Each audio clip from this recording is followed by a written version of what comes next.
Welcome everybody to NorCal Slot Car Scene.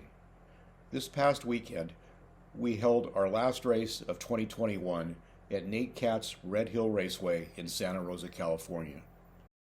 Redhill Raceway is a 4-lane routed track in Nate's garage.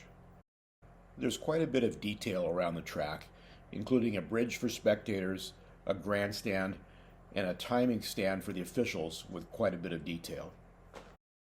We had 7 racers for the event, 6 locals, and Carlos from Southern California, who I met last week at Electric Dreams. The classes for this event were Scalextric GT, Slotit Group C, probably our most popular class, and Modern GT. I hope everybody had a great Christmas and is enjoying the holiday season. Thanks for watching NorCal Slot Car Scene, and here's some of the action from the race.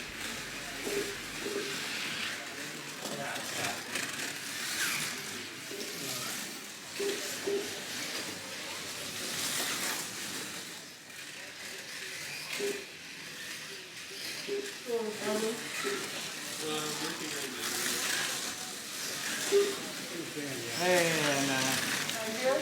Shoot down. Can I get a push right there? What are you doing?